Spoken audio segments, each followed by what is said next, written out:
so we're going to go ahead and get started for my class, para mi clase. Este va a ser uno de los primeros charlas que vamos a tener, guest lectures, dedicated to amazing scholars that are doing great work here at the Borderlands. For us, it's going to be the focus of language, but if you're interested in tuning in on other topics related to education at the Borderlands, you have to follow the Teaching and Learning Along the Borderlands Speaker Series, and specifically also you can follow us at Translator Scholars on Instagram. But before we start, for those of you joining in online, let us know where you're tuning in from. Where are you tuning in from? Are you at the Imperial County, Mexicali, San Diego, Tijuana? ¿De dónde se están uniendo? Déjenos saber. Let us know in the chat where you're tuning in from. For us here, we are at the Imperial County, Imperial Valley, Mexicali Borderlands. The border is just a few blocks down. And undeniably, at the Borderlands, we need to acknowledge and recognize the importance of education and what that means when you are located in close proximity of the border, who are students who cross, what languages do they speak, and also education in Mexicali. It's so important to us as well. Yeah. All right, so we have a few that are joining in. Arriba Mexicali, sí, arriba. Muy bien, arriba Mexicali. Okay. Muy bien. Bien. Para nuestros estudiantes aquí, alcen la mano si Mexicali es casa. Sí, Mexicali es casa. Muy bien, Mexicali es casa. Okay. Alcen la mano si el Valle Imperial es casa. Sí. Y parece que para algunos de nosotros, tanto Mexicali como el Valle Imperial, ¿no? Okay, so we're going to go ahead and get started with our Teaching and Learning Along the Borderlands Speaker Series, which has a focus of transborder justice and the intersections of literacy, transborder literacy, and STEM. And today we're very fortunate to have a great speaker with us today, which will be focusing on educating for linguistic diversity, theory, and practice.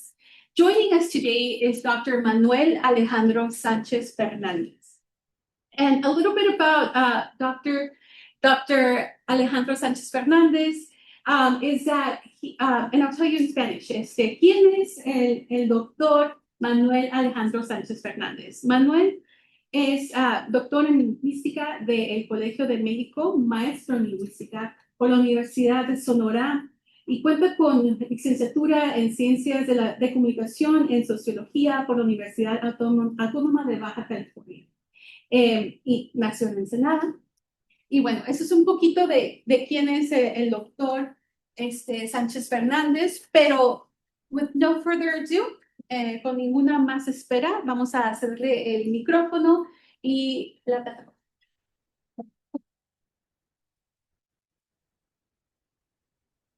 Gracias. Le agradezco mucho a la doctora Vanessa por la invitación. Esta experiencia entre Mexicali y Caléxico es una experiencia que estamos buscando fortalecer y uno de los lazos que tenemos como vínculo es nuestra lengua y las lenguas que hablamos y que conocemos. Eso me parece que independientemente de que exista una frontera física, ¿no?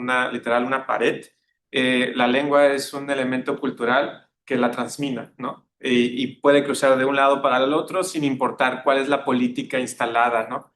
Hay una fuerza por las dos comunidades por tener esta conversación. Y debo de confesarles algo, yo como ensenadense, nací en Ensenada y me gusta decirlo a viva voz, baja californiano de corazón, amo Baja California, pero la relación que tengo con Mexicali se ha construido recientemente porque justo en Mexicali fue donde pude encontrar mi trabajo, ¿no? Que también amo, que es ser profesor de la universidad. Y en esta experiencia con Mexicali, en esta experiencia conociendo cuáles son las dinámicas de esta población, también me llamó mucho la atención la relación que hay con Caléxico. No es la misma relación que hay con San Diego, Tijuana, que es la frontera que tenía de manera más inmediata. Como algunos de ustedes, en mi historia personal está el que tenía familia que emigró de Michoacán a la frontera para tratar de cruzar. Algunas personas se quedaron en la frontera. Mi madre, ¿no?, se quedó en Ensenada. Y de ahí algunos familiares viven en este lado de Estados Unidos y pudieron construir, ¿no?, vida en otras ciudades. Entonces mi relación entre la frontera también está pues vinculada, estoy construido, es parte de mi ADN, ¿no?, como habitante de la región. Y también por lo mismo creo que como nacido en Baja California, he buscado como definir mi identidad a partir de eso, porque no sé si les pase también a ustedes, en este caso por la frontera con Estados Unidos, es qué pasa cuando la figura del país se sostiene por un lado del país, ¿no? O sea, por ejemplo, Estados Unidos definido por la costa este, ¿no? O por Berkeley, ¿no? O por ciertas ciudades nodo. ¿Qué pasa con México cuando la identidad se construye desde el centro del país, desde Ciudad de México, desde las culturas del centro de México? Y entonces yo estaba como buscando una propia identidad y eso es lo que me ha empujado, lo que me empujó a estudiar la maestría en lingüística y el doctorado en lingüística. Porque yo estaba interesado en conocer esta parte cultural, pero ahora a través nomás de una trincherita, ¿no?, que era la lengua. Bueno, con este preámbulo y con el permiso que tengo de ustedes, el automático, lo voy a decir todo en español, va a haber algunas frases en inglés, si hay alguna palabra que no entiendan, principalmente porque hay algunos tecnicismos, siéntanse en la confianza de levantar la mano y la definimos, ¿sí? Entonces, Educating for Linguistic Diversity, Theory and Practice, y lo que vamos a ver es que hay bastante teoría que, espero yo, esté atravesada por la práctica, que es los ejercicios que les quiero mostrar. Esta vez le pongo closed caption, Sí, sí, sí, totalmente. pero puedes seguir. Bueno, ¿cómo vamos a definir la diversidad lingüística? La vamos a definir como una capacidad. La diversidad lingüística es un hecho, ¿no? Uno no puede decir si existe o no existe, o si existe la política pública que la defiende. No, es un hecho. Diversidad lingüística es que existen varias lenguas. Y esa capacidad se puede afinar. Lengua la vamos a entender en este sentido muy amplio, en donde es un sistema de comunicación que proviene de un patrón cultural, bordes difusos, pero que se mantiene en el tiempo por un grupo de personas. Este sistema de comunicación, uno de sus fuerzas es que hay una comunidad que tiene necesidades comunicativas y utiliza ese sistema para poder articularse. Y se convierte también en una herencia cultural. Entonces, el español que yo hablo es una herencia de muchos siglos que llega a mí, pero además también el español que estoy hablando representativo de Baja California, de Mexicali, el representativo de Ensenada, ¿sí? Entonces tenemos ese corte, esa herencia como objeto cultural.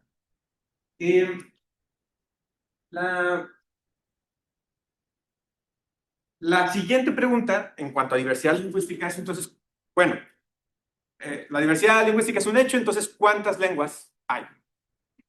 Vaya pregunta, ¿no? O sea, nos encanta contar, entonces, denos un número, ¿no? Les puedo ofrecer un número, 7,165, si mal no recuerdo, de acuerdo como al último cálculo de Ethnologue, ¿no? Pero el tema es que esa numeración de lenguas varía desde el enfoque en donde lo estemos observando, y es algo que voy a intentar hacer durante esta sesión, el mostrarles cómo ese número varía. Pero al final del día, digamos que el planteamiento base se sostiene. Hay diversidad lingüística porque distinguimos una gran diversidad de lenguas, y a nivel mundial es el caso. Es curioso que, por ejemplo, aunque tenemos 7,165 lenguas identificadas, solo 20 concentran más de la mitad de la población del planeta. ¿Pueden adivinar cuál está en el puesto número 1? Inglés. Español. Árabe. Chino. Sí. Ahora, ojo, esto en referencia a lengua materna, que por cierto, el 21 de febrero, esto lo voy a recuperar en otra diapositiva, es el Día Internacional de la Lengua Materna. Va a haber un punto que voy a tratar más adelante sobre la relación que ha tenido en los medios al hablar de la lengua materna como lengua indígena, lo cual ha sido muy bueno para la difusión de lenguas que han estado en desventaja, pero también es un recordatorio de nuestra lengua materna. Y en efecto, el chino es la lengua número 1. De ahí le sigue Inglés, español. ¿No? inglés, pero el tema es que español está, ¿no? Jugando ahí un juego porque el español como lengua materna es una de las lenguas más habladas en el mundo. Y de ahí tenemos el hindi, ¿no? Y de ahí empieza a decantarse en otras lenguas, un conjunto de 20 lenguas. Pero digamos que si tuviéramos que mencionar como el top 4, español e inglés están ahí. ¿Sí?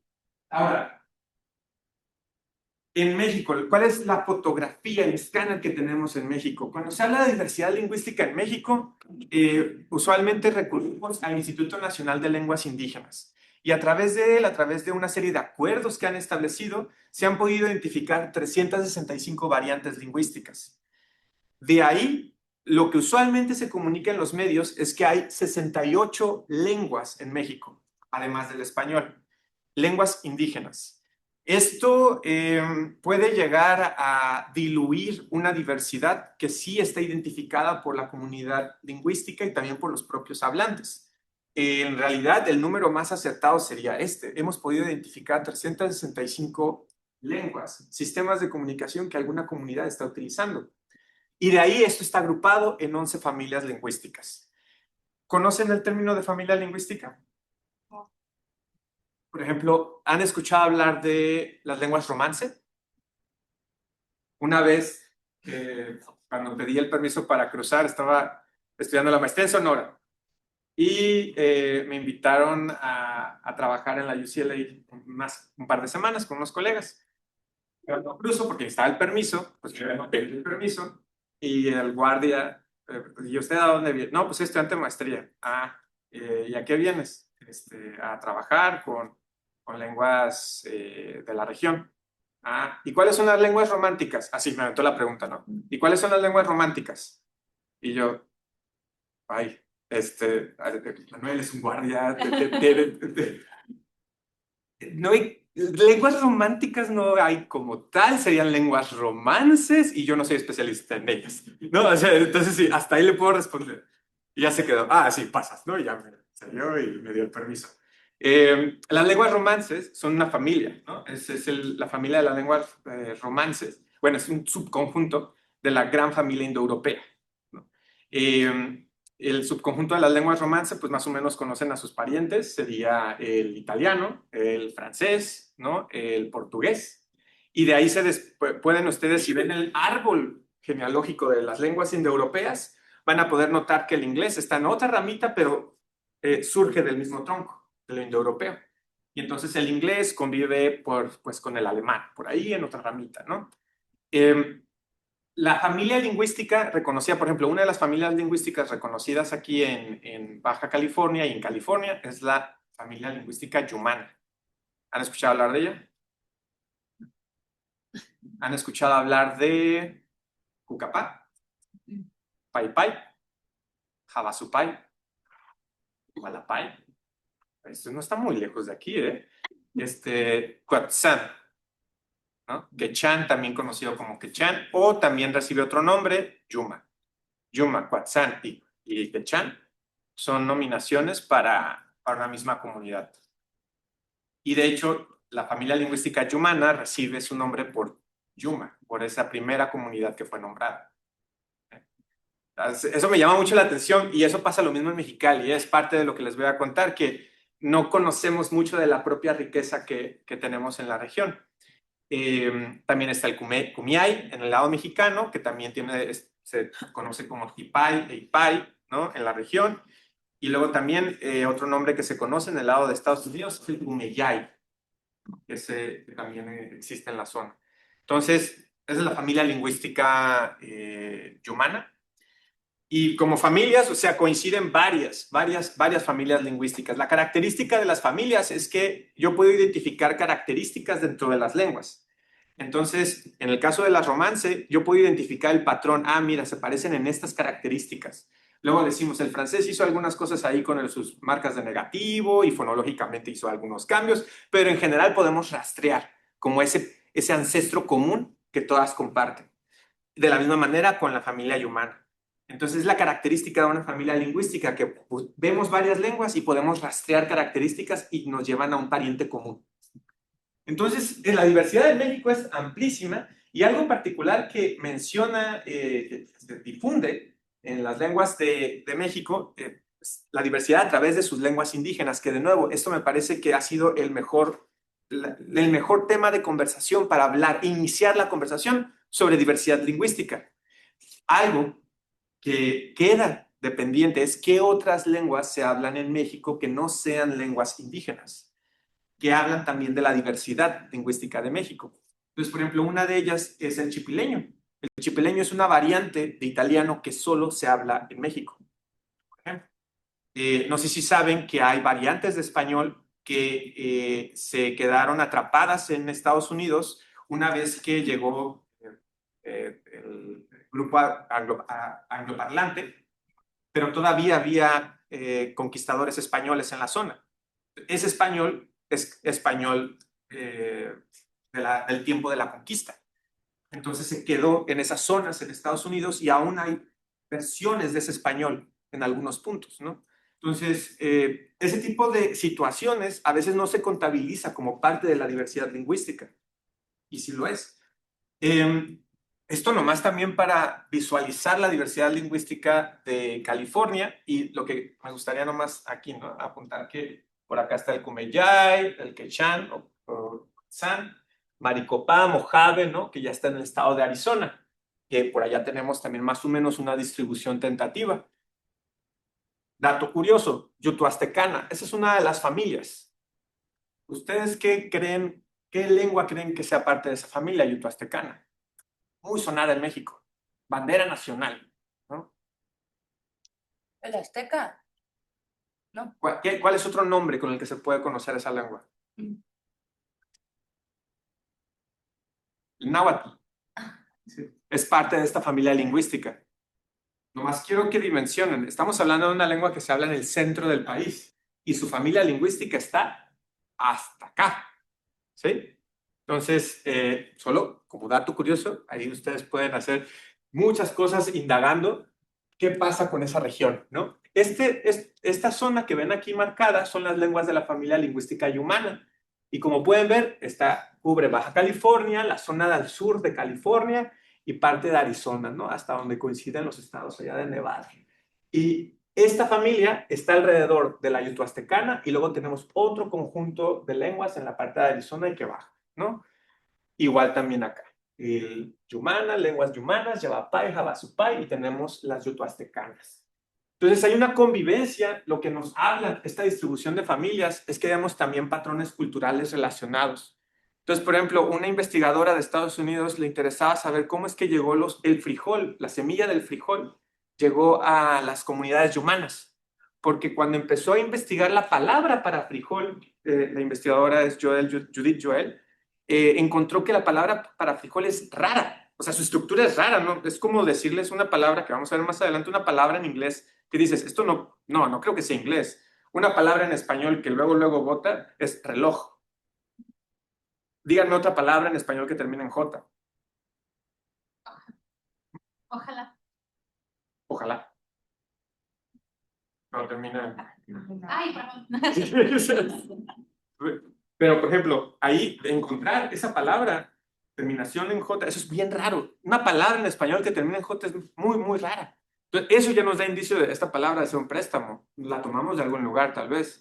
Algo así hizo la investigadora, encontró que la palabra para frijol, en el caso del paypay, es merrick.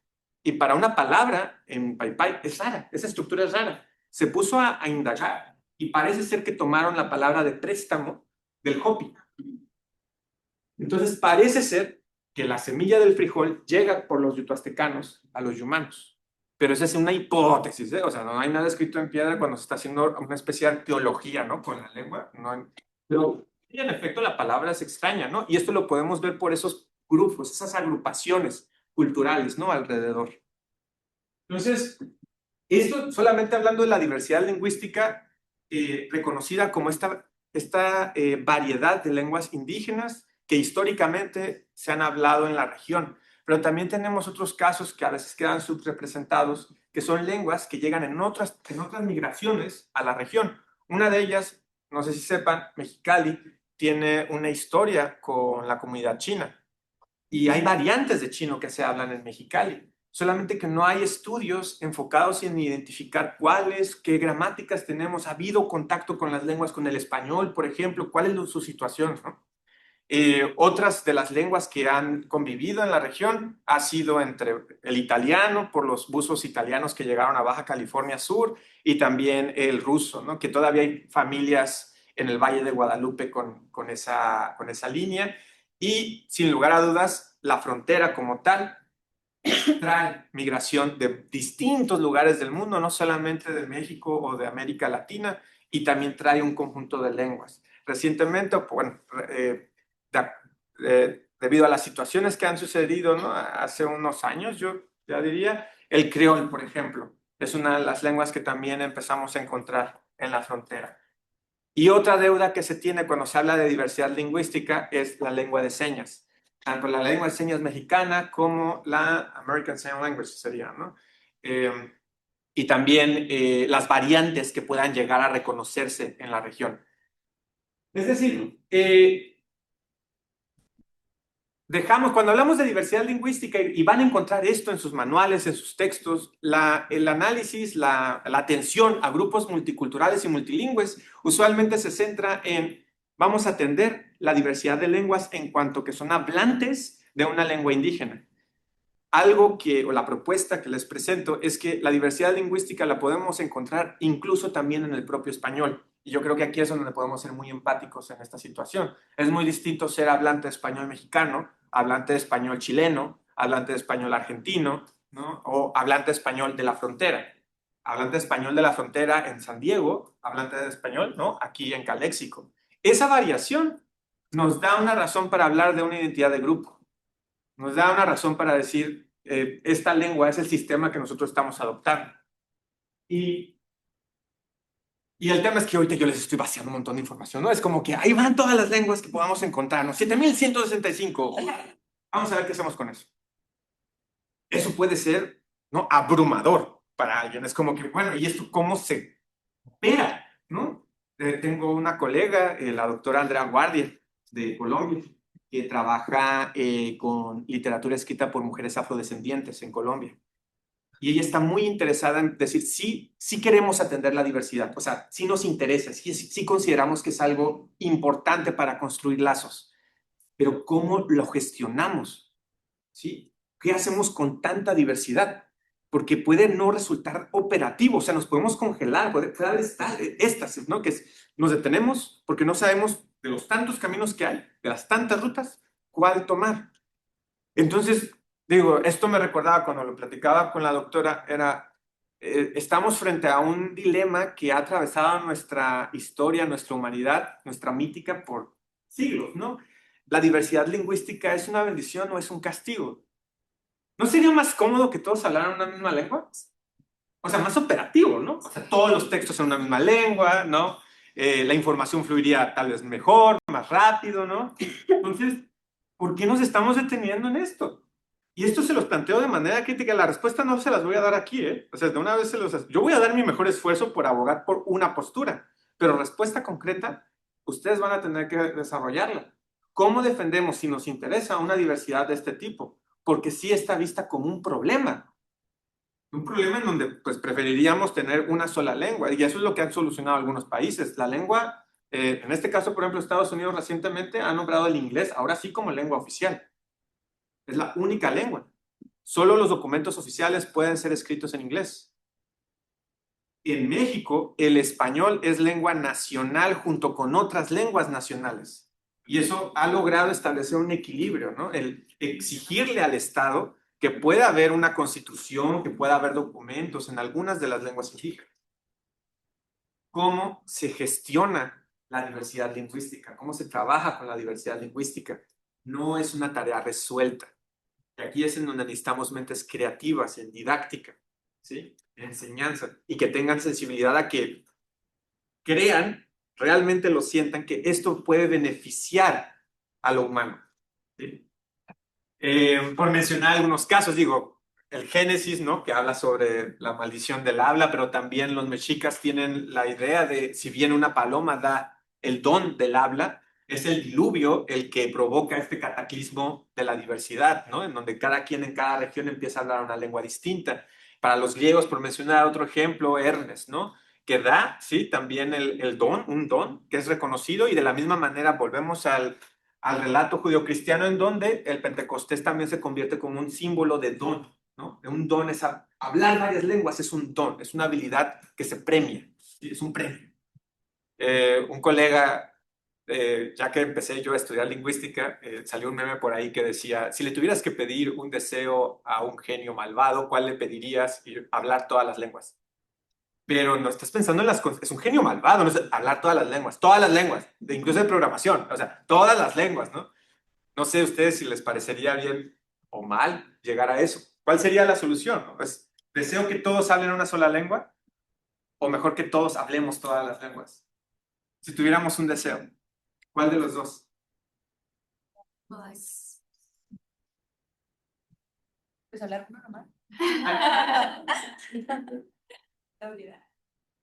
¿De qué sirve distinguir la diversidad lingüística? Ya podemos ver este mapa, y aquí la metáfora que me gustaría que se llevaran es, tenemos unos lentes que nos permiten empezar a notar diferencias, pero parece ser que llega un punto en donde notar esas diferencias se convierte en un castigo, o sea, ya es demasiada luz, ¿no? Entonces, ¿de qué me sirve ahora esta capacidad? ¿Por qué tengo esta maldición? O sea, quiero volver a que el mundo sea sencillo y simple, ¿no? Porque la lengua nos habla de lo humano. Nombra los ingredientes del jabón. Aceite, lejía y agua. ¿Qué clase de aceite? Cualquier clase. Prefiero tus respuestas sin frivolidad. ¿Qué es lejía? ¿Es de las cenizas? ¿El alcalino? Álcali. ¿Cómo se consigue el álcali? No lo sé. ¿Por qué no lo sabes? Se los dije en la clase de ayer. No me viene a la memoria. ¡Sí lo sabes! ¡Que no! ¡Ay, que no! ¡Vía mala ajena! ¡No hablarás esa lengua hereje en mi clase!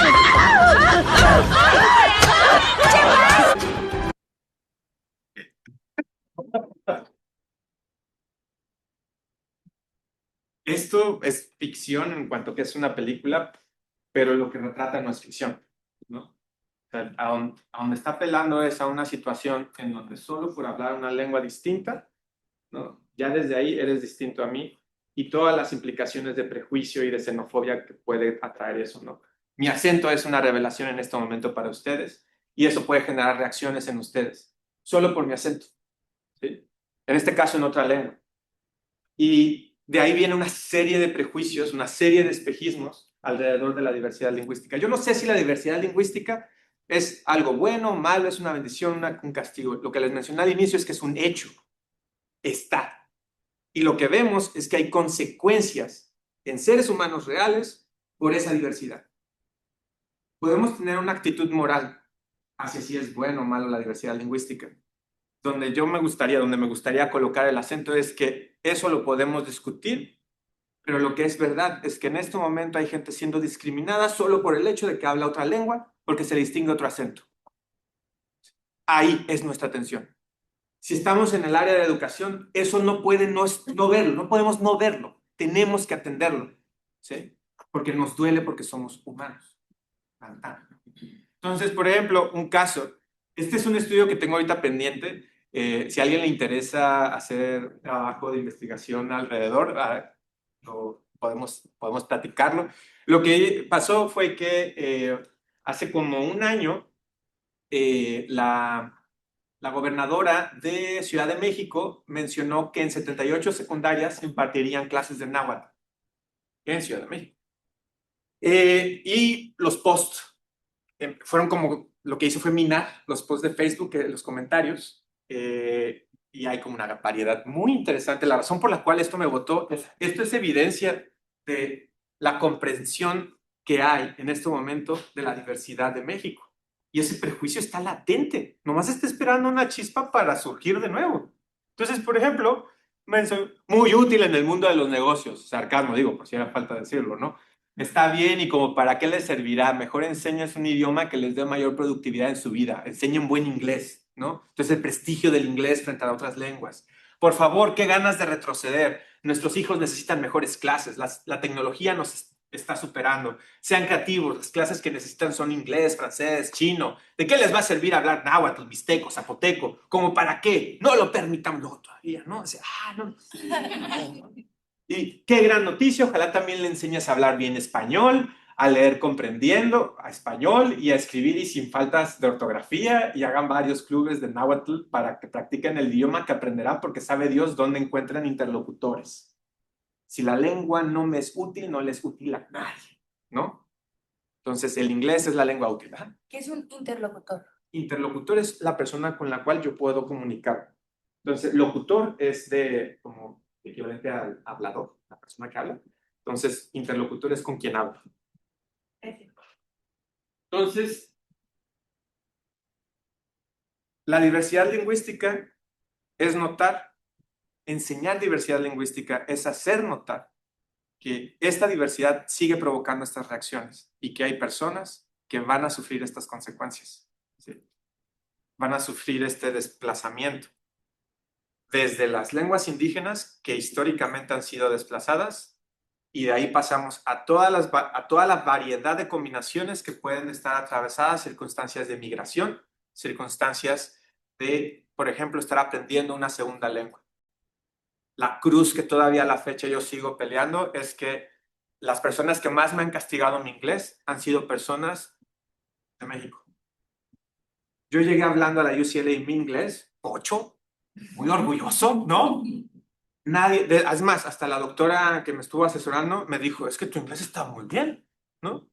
Y tenía otros amigos que no hablaban español, con ellos solamente era inglés, y me encantaba que yo empezaba a hacer mis pininos así en construcciones, y mi compañero, sí, what you try to say is, y empezaban a construir, yes. Entonces, esa relación, por ejemplo, esa comprensión, ese acompañamiento es, de nuevo, desde el espectro en donde tenemos lenguas en todas las regiones del mundo, lenguas desplazadas, esa gran cantidad de diversidad que vimos, 7,000 lenguas desplazadas, lenguas con un escenario lúgubre, lenguas, pueblos que han sido desplazados por esa circunstancia, pasando por las lenguas migrantes, lenguas que se hablan en una región porque pues es la lengua con la cual me estoy comunicando, circunstancia de la frontera, circunstancia de Estados Unidos, hasta la lengua que es como segunda lengua y que tengo miedo de hablar o no. Hay un mito por ahí, eso no tengo pruebas, pero tampoco dudas. Hay un mito que sostiene que nosotros, somos monolingües. Ese es el mito. Yo creo, y es pura creencia, que como seres humanos creo que tal vez estamos mucho más dispuestos a ser políglotas. Solamente que las circunstancias modernas nos han empujado a una sola lengua. Y esto se los digo porque, por ejemplo, hay varias personas en la comunidad Pai Pai en Santa Catarina, pero particularmente hay una señora que habla Pai Pai, Quiligua, Umiay, español y Coal, que es otra de las lenguas, ¿no? 5 lenguas habla la señora. Y es porque en su contexto ha tenido que dominar esas herramientas y no ha habido como una escuela, un instituto, ¿no?, de lenguas que le enseñe esas 5, no, es sus circunstancias. Y creo que es algo que también podríamos valorar nosotros, ¿no? Tal vez nos han arrebatado que naturalmente como seres humanos tendemos a ser más políglotas. Esa sea nuestra verdadera naturaleza como humanos. La preservación de las lenguas en general es un asunto de derechos humanos. La desaparición, la pérdida de una lengua nunca es neutral. Siempre nos habla de asimetrías, de conquista o de desigualdades. Y en México existen leyes que ya se están construyendo para proteger esta diversidad, pero creemos que parte del el esfuerzo que todavía hace falta es este trabajo de divulgación y de sensibilidad. Porque hay poblaciones, por ejemplo, ya lo vieron en el post de Facebook, o sea, el gobierno puede estar ondeando la bandera de queremos preservar esta diversidad, pero si tienes condiciones adversas allá afuera, en donde todavía me da pendiente hablar náhuatl en el metro porque me vayan a hacer algo, ¿no? Entonces, algo estamos haciendo mal. Las leyes están, pero no tenemos una comunicación con nuestra población para sensibilizar sobre esa circunstancia.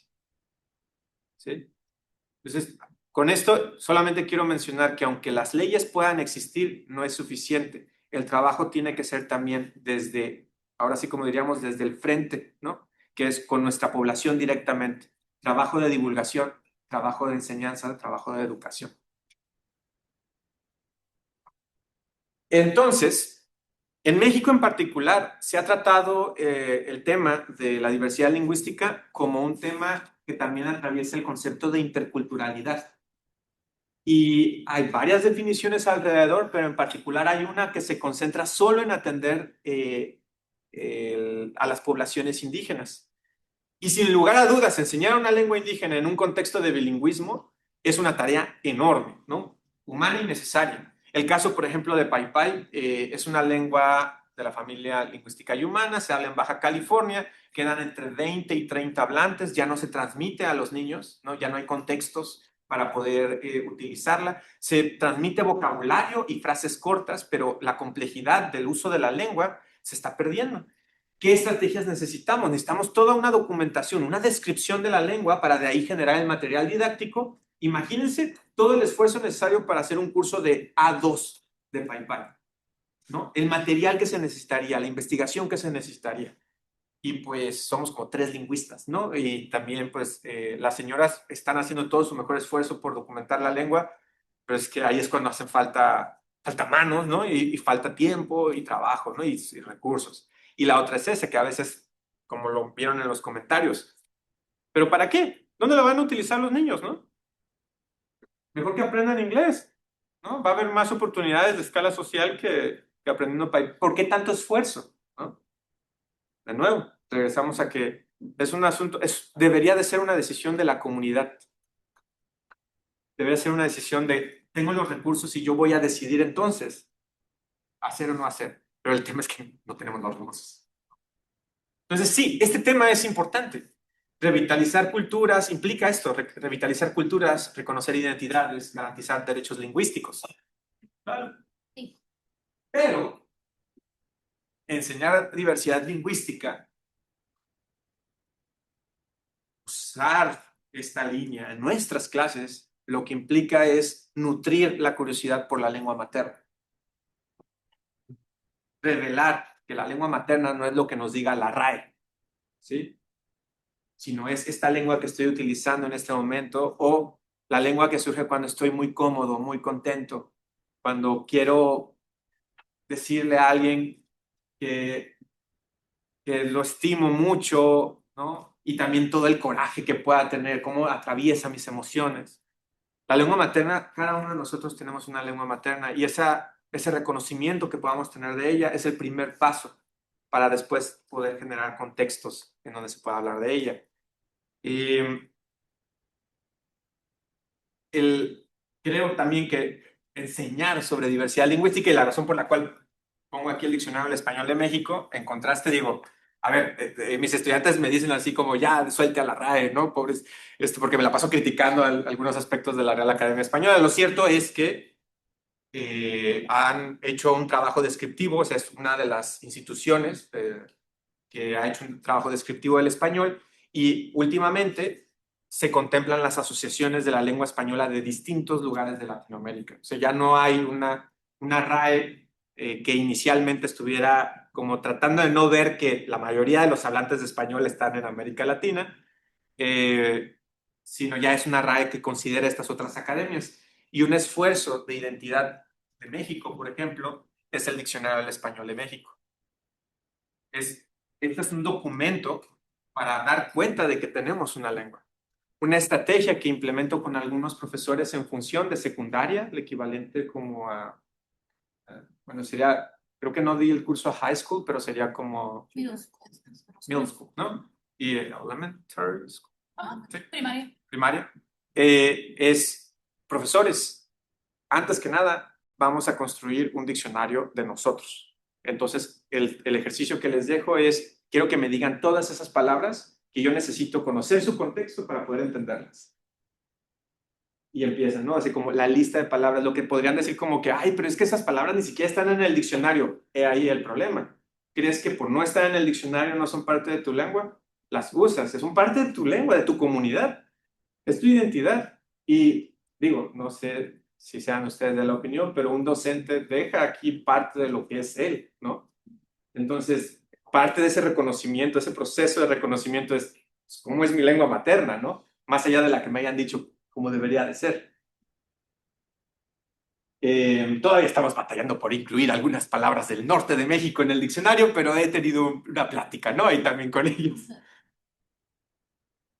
Entonces, enseñar diversidad lingüística, porque también me han dicho eso como de, entonces ya van a hablar como quieran, ¿no? Entonces, ¿para qué la ortografía? ¿Para qué estas cosas? Ya les vamos a poner 10 por cualquier cosa que traigan en escrito, ¿no? Digo, no, a ver, es sensibilidad y pertinencia. Hablar de una manera es pertinente y es una habilidad que desarrollamos desde muy chicos. O sea, nosotros distinguimos muy fácil desde muy chicos cómo tengo que hablarle a mi mamá, a mi papá, a mi pariente, a mi cercano y cómo le tengo que hablar a alguien, ¿no? Que es del otro círculo social, alguien extraño. Eso lo aprendemos desde muy chicos, es una habilidad pragmática, ¿no? Cambiar esa habla. Entonces, no se trata de hablar como sea, ¿no? Sino distinguir los tiempos y lugares, enseñar de esa manera. Claro, no podemos ignorar el hecho contundente de que el inglés es una lengua que mucho del conocimiento está en esa lengua. Y en estos días que los grandes modelos de lenguaje, ¿no? Los Large Language Models, el principal insumo que tienen es inglés, ¿no? Eso será tema para otra plática, pero ese tema está súper interesante. Luego, si les interesa, también podemos organizar algo, ¿no? De las huellas que imprime un modelo de lenguaje a través del sistema con el que se haya entrenado, la lengua con la que se haya entrenado. Y claro, no significa quitar las materias de ortografía, de redacción, de comprensión lectora. Estas son herramientas de nuestra cultura. Entonces, nuestra cultura se sostiene principalmente por el trabajo escrito. No podemos tampoco negar eso. Y ha resultado ser una herramienta muy buena. Entonces, ¿podemos seguir utilizándola? Sí, ¿no? Entonces, es un asunto de pertinencia, ser sensibles y distinguir cuándo, cómo, dónde. Mi intención es que la enseñanza de la diversidad lingüística no se transforme en una manera de no caminar sobre nuestra lengua materna cuando enseñamos otras lenguas, cuando hablamos de otras lenguas. Y a veces, pues pasa eso de, es que yo no sé si tengo lengua materna porque lo vinculan mucho con lengua indígena. Y es como, sí tienes lengua materna. Este español de la frontera es nuestra lengua materna. ¿Sí?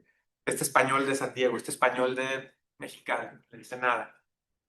Entonces, ¿cuánto esfuerzo hemos hecho de entre las estrategias docentes que tenemos? ¿Cuánto esfuerzo hemos hecho en reconocer también eso que somos nosotros, esa lengua que tenemos nosotros?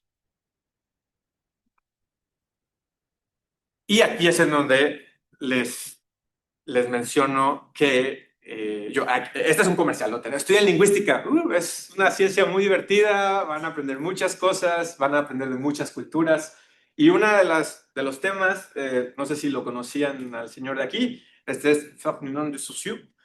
Sé que se considera como uno de los fundadores de la lingüística moderna, aunque la lingüística lleva siglos desarrollándose. Y tiene un apartado que a mí me parece muy transparente para alguien que está escribiendo sobre temas muy lingüísticos, muy de sintaxis, ¿no? De descripción semántica, morfológica. Y menciona que hay una consecuencia paradójica en este campo de estudio. No hay otro campo en el que broten tantas nociones absurdas, prejuicios, espejismos y ficciones. Desde el punto de vista psicológico, estos errores son de interés. La razón por la cual la gente tiene estos prejuicios, hay toda un área de sociolingüística que se dedica a estudiarlo.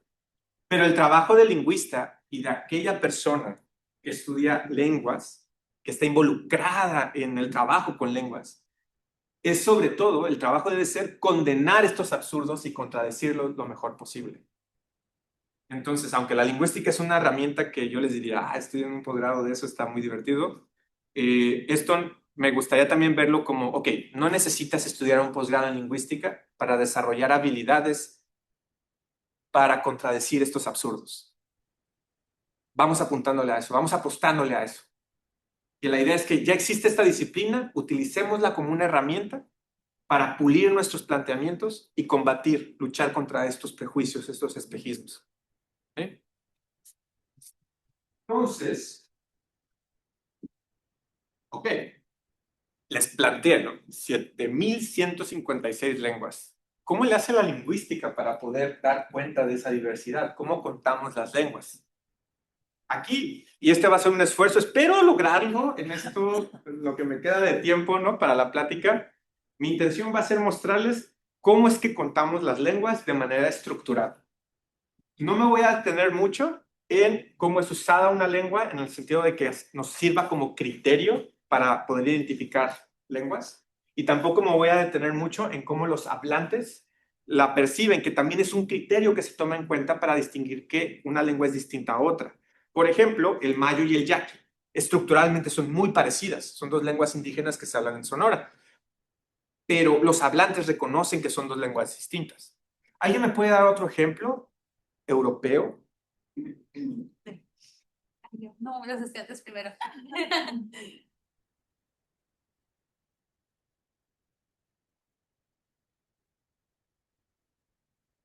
Adelante, adelante. ¿Quién está en España? No sé mucho. Ah, sí, entonces. Está. No, no. Quizás en España. ¿No? Bueno, esas dos lenguas sí tienen diferencias estructurales, entonces sí se pueden considerar. Pero, por ejemplo, si uno revisa, me parece que si uno revisa el sueco junto con el finlandés, los ves y estructuralmente son muy parecidas, pero como están vinculadas a Estados-nación, es necesario decir que yo hablo una lengua distinta.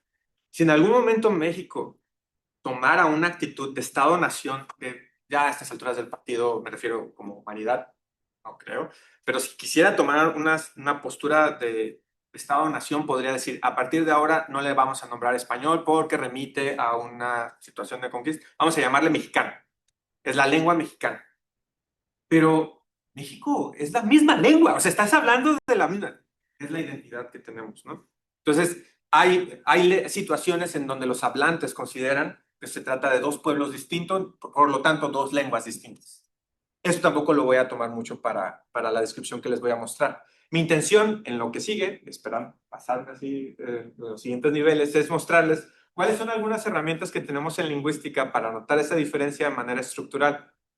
Y espero también con ello lograr que vean que aunque son cuestiones técnicas, estructurales, yo siento que una vez que empiezas a jugar con esas piezas, es divertido y es un tema de aprender a jugar el juego como se aprende ajedrez, ¿no?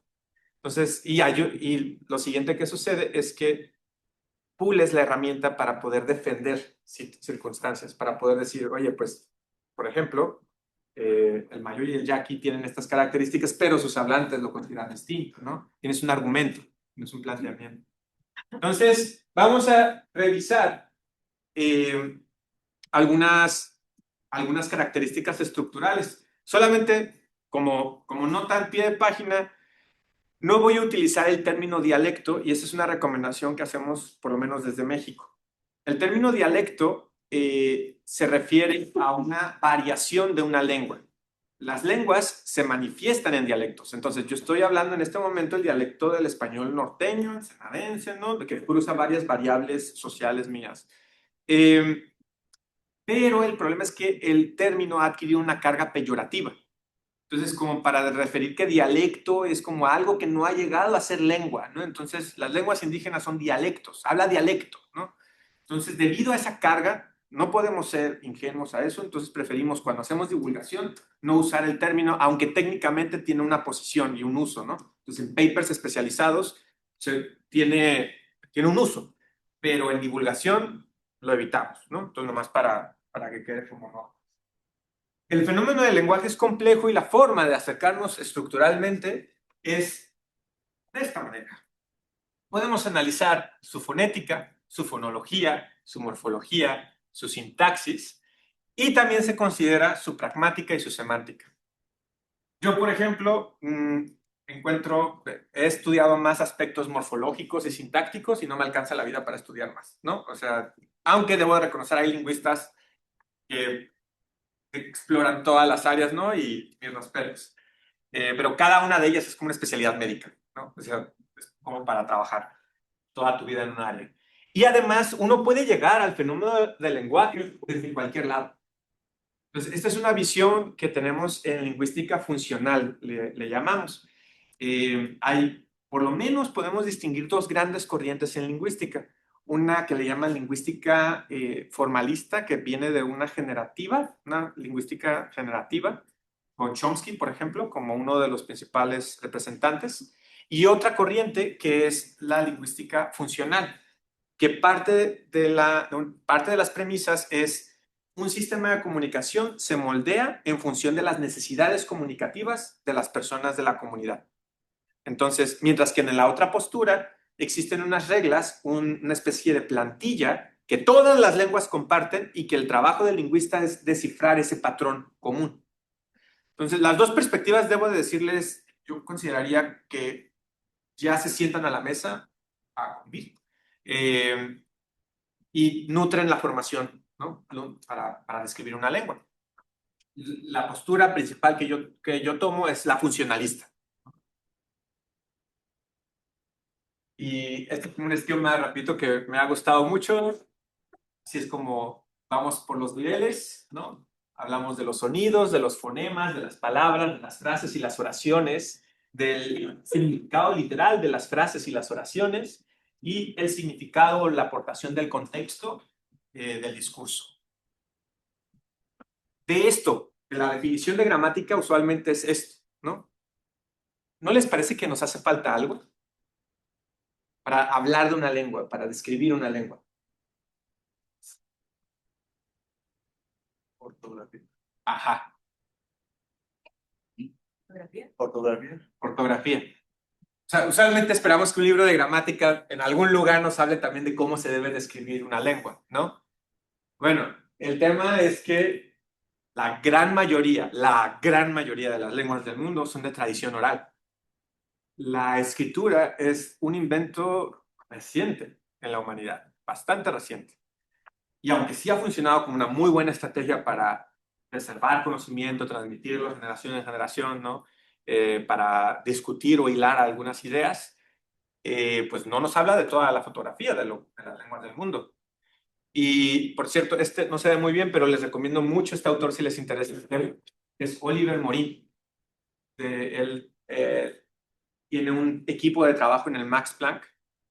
Su misión fue descubrir cuáles son como las bases que dieron lugar a los sistemas de escritura en el mundo.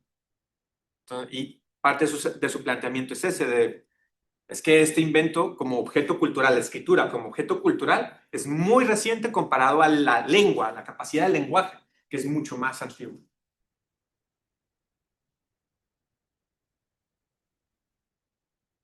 ¿Cómo vamos? ¿Todo bien? Me acordé que en España decían castellano, no decían español, enseñaban castellano. Así que, pero estoy buscando ahorita, dije, algo, porque no decían español, me quedaba, ¿y qué es el castellano? ¿Y qué es el castellano? Pero viene siendo casi lo mismo, ¿no? Lo mismo. Pero lo que me habla del nombre es de la tradición de donde se origina. Y ellos son mucho de tradición. Hay desfiles cada semana por cada cosa, mucha cultura, de verdad. Pero también muy antigua. Sí, y la memoria construye identidad, ¿no? Y creo que hay, por ejemplo, el castellano, hablar del castellano y todavía tener escuelas en América Latina que hablen sobre enseñar castellano es una herencia que viene de ese español, que el español que hablamos nosotros es el que finalmente ganó, ¿no? De las distintas variantes de España, fue el de Castilla. Pero sí, cuando alguien utiliza ese término me está hablando de, estás apelando a esa historia. Allá le decían castellano. Exploremos esta diversidad por medio de estos niveles. Vamos con el primero. Fonética y fonología. ¿Conocen la tabla de los elementos de química? Bien. Eso, sí, está muy bonita, sí, pero este es el alfabeto fonético internacional. Esta es una herramienta, con esta podemos transcribir los sonidos de las lenguas del mundo. Y si nos hace falta, lo ponemos ahí, ¿no? O sea, ha sido una herramienta muy útil para la descripción de las lenguas del mundo y especialmente, como les mencioné, porque muchas lenguas no tienen un sistema ortográfico, por lo que utilizamos un sistema fonológico, en lo que la comunidad desarrolla, si es de su interés, un sistema ortográfico. Parte de lo que se estudia en fonética y fonología son los fonemas. Les voy a poner primero este de aquí, que es la vibrante múltiple bilabial sonora, un sonido que tal vez para nosotros no esté dentro de nuestro inventario fonológico, pero hay una lengua como el Kele, una lengua africana, que lo utiliza para distinguir, ¿no? Entonces sería distinto decir bully a ruli, ¿no? La fricativa faríngea sorda, que también la utilizamos, pero no de manera como un fonema en nuestra lengua, Ha. Ajá. viene desde acá, ¿no? Y otro conjunto de sonidos que también se utilizan de manera fonológica, o sea, en el sistema importa la diferencia, son los clics, que también lo utilizamos en español, pero más con un efecto pragmático, más que fonológico. Un clic es esto de aquí.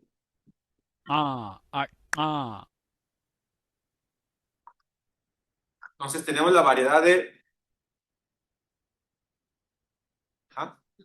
Esos sonidos pueden formar consonantes, ¿no? Para dar paso a la vocal después de ello. Entonces, por ejemplo,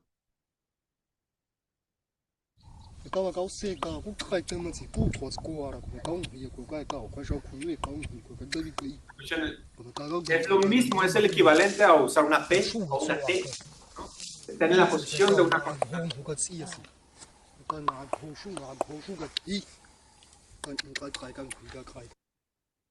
Ahora, el tema es que estos sonidos, si llegamos de buenas a primeras a ellos, nos pueden parecer como que, ay, qué gracioso, qué raro, qué no, y empezamos ahí a sentirnos tal vez incómodos porque pues, no forma parte de los sonidos de nuestra lengua. Parte de los sonidos de nuestra lengua que no tenemos en nuestra lengua son todos los sonidos que vienen de la parte gutural. Y, por ejemplo, la glotal, el cierre glotal, es una consonante que se utiliza mucho en las lenguas yumanas. Entonces, por ejemplo, es distinto. Fuego, por ejemplo, se dice o, o, o, o. Es desde acá, es el cierre glotal. Y, por ejemplo, para decir am, tiene que haber un cierre glotal al inicio, ¿no? Para dar como el golpe. Y si uno desconoce eso, es muy fácil burlarse. Es muy, muy fácil llegar a burlarse. O a utilizar el concepto, ¿no? Entonces esto nomás es como no sé si ya...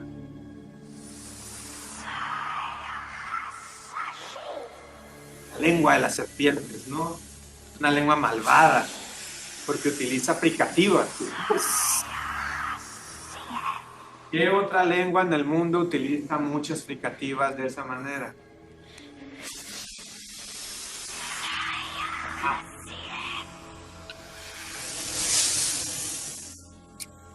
El árabe. El árabe utiliza muchos de esos sonidos. Entonces, ¿qué es lo que estamos utilizando? O sea, de una forma muy inocente, decir, es una lengua, ¿no? Oye, pues, se está retratando en los medios una forma de hablar que tiene estas implicaciones, ¿no? Just saying, ¿no? Right now I'm having a leisurely walk down here, but soon there'll be another bloody mountain. So it's like I need to learn what the tools are, to make my climb up up the next mountain easier each time, and it's... A number of parliamentary colleagues who have disabilities do find it quite difficult getting around certain parts of the state. Given that we're doing this refurbishment work, what can be done to make sure that those with a disability are able to move around more freely and the place is accessible? What I reckon is that if they had themselves proper jobs, they wouldn't be up to all this, larking every night. What?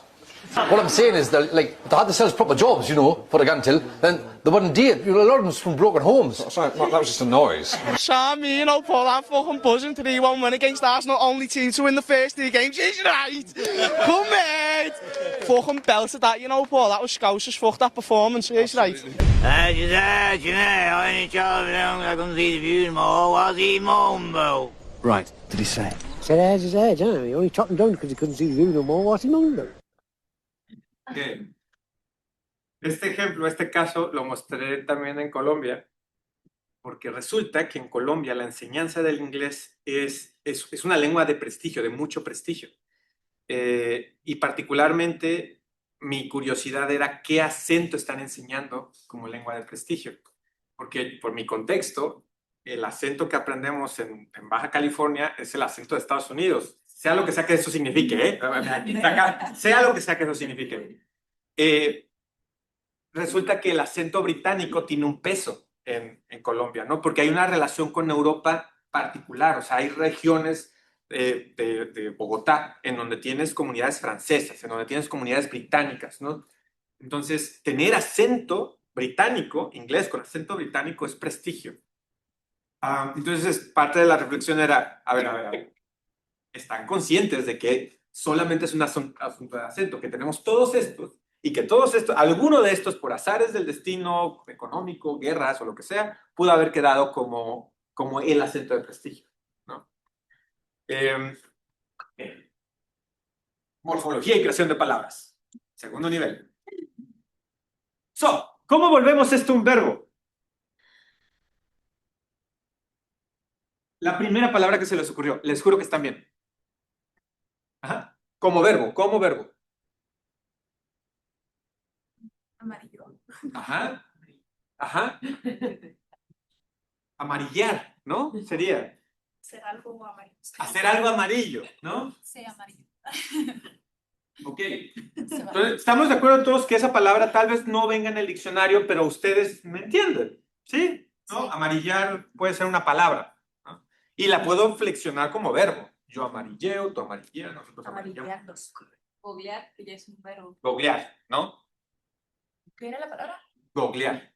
Google. Google. Sí, googlear. Entonces, también, ¿no? Se integra como verbo y empieza a pasar por toda la flexión de lo que pasa a un verbo. Este mecanismo de generar nuevas palabras lo tenemos todos. No necesitamos haber ido a una escuela para venir con nuevas palabras y utilizar todo el mecanismo que tienen nuestras lenguas, el inglés y el español, para generar nuevos verbos, nuevos sustantivos, nuevos adjetivos. Eso ya lo tenemos y es una de las maravillas de cómo funciona el ser humano. Esa gramática de generación ya la tenemos. Vamos a ver, esta palabra, ¿cómo se pronunciaría en inglés? Esta palabra.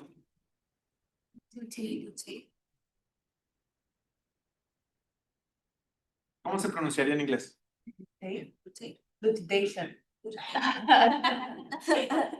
¿Cómo se pronunciaría en español? ¿Dónde está el acento? Bien. En español tendríamos que decir lutade. ¿Sí? Naturalmente, así, esta palabra estoy casi seguro que no la han visto en español, ¿no? Me inventé para este ejercicio. Pero no necesitamos que tenga tilde, ¿no? No necesitamos nada. Nosotros automáticamente colocamos el acento. Eso nadie nos lo enseñó. Eso forma parte también del patrón de creación de palabra. Y en inglés también existe ese patrón y ahorita lo acaban de hacer, ¿no? Las reglas, y eso que la ortografía del inglés es opaca. Entonces, las reglas que tienen ustedes les permitió pronunciar como lutate. Sí. Entonces, a ver si se ve. ¿Sí se alcanza a ver? Sí. She lutated the computer. I don't know what that means. O sea, no. Pero el contexto como que nos está ayudando a decir, bueno, tiene que ser como una acción que haga algo con una computadora, entonces es como técnico, ¿no? Empezamos a llenar los huecos para interpretar. Ok, entonces resulta que en las lenguas del mundo hay muchos mecanismos para construir palabras. Un ejemplo de Colombia, la lengua Kamsá. Vamos a ver, esto es una estrategia, debo decirles que esto fue una de las primeras cosas que me enamoró de la lingüística, es encontrar patrones. Un flow. Entonces, ¿qué se repite en todas las palabras? Hace. Desde la N, yo creo, ¿no? Por ahí. Sí. Ok, lo que se repita es el significado que se conserva en todo. ¿Sí? Entonces, ¿qué es el significado que se conserva en todo? Comer, ¿no? Tiene que ver con el verbo comer. Pero, a diferencia del español, en donde la flexión sucede después, ¿no? Es yo como, tú comes, él come, nosotros comemos. En esta lengua está antes esa información. Entonces, su carga es en los prefijos. En nuestra lengua, en español, es en los sufijos, ¿no? Entonces, esa combinación no es la única. También tenemos otras estrategias, como por ejemplo, supleción. Cambiamos completamente, no flexionamos, sino cambiamos completamente la palabra, ¿no? Y esta es una cruz para alguien que quiere aprender español, porque es como que este verbo me lo tengo que aprender de memoria, ¿no? En inglés, go went. Tenemos también supleción en vocales. No tenemos que flexionar, solamente tenemos que cambiar la calidad vocálica, ¿no? Y con eso cambiamos plural o singular. Y ¿alguien sabe francés? Qué bueno, porque no sé si voy a pronunciar esto correctamente. Según yo, esto es le y esto es le. Entonces, esa variación de la E, de le, que es nuestra E española, y este es con los labios redondeados, le, es singular o plural. Eso también, por ejemplo, para un hispanohablante que la redondez solamente sirve para marcar las U, ¿no? Y las O. Luego nos vienen con una E con los labios redondeados, es como, ay, ¿no? Otra estrategia que se utiliza es algo que se llama armonía vocálica. Y es, tengo una base, casa, y si yo quiero decir en la casa, yo coloco un sufijo. Pero si notan, el sufijo cambia su vocal dependiendo de lo que tengas acá. Lo que decimos en lingüística es que la vocal se sintoniza, ¿no? Cambia, hace una armonía con la vocal de la base. Es otra de las estrategias, y en este caso del turco. Y una estrategia que a mí me voló la cabeza, se me hizo interesantísimo eso. Yo me acuerdo que estaba trabajando, teníamos unas hojas de análisis morfológico y teníamos, al mismo tiempo estábamos trabajando náhuatl, zapoteco, ¿no? Y de repente teníamos textos en hebreo. Y era detectar patrón morfológico. Entonces, zapoteco y náhuatl estábamos logrando, ¿no? Era esta repetición, esta detección. Pero ¿y esto de aquí? ¿Cuál es el patrón? Estamos de acuerdo que es el verbo escribir, ¿verdad? Todas tienen que ver con escribir. ¿Qué es lo que se repite?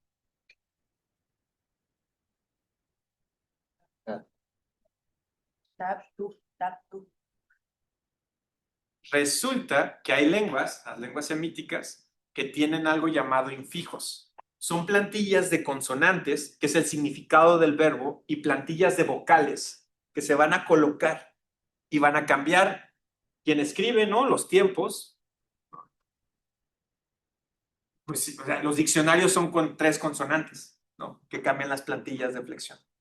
Entonces, otro mecanismo de las lenguas del mundo que se pueden utilizar. Sintaxis. Esta misma estrategia que ustedes tienen para desarrollar palabras nuevas, también la tenemos para poder armar una máquina de escribir, ¿verdad?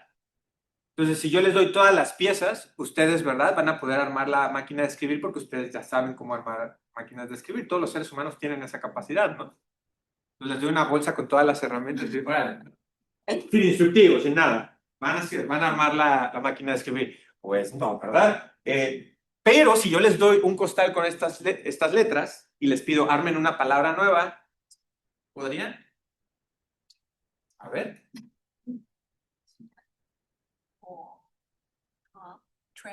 Maestro. Ser maestro. Ok. Solamente quiero que noten el esfuerzo que implica, ¿no? Solo que sí cuesta, tal vez no tanto. Ustedes saben que si me dan tiempo, sí puedo, ¿no? Pero hay un esfuerzo.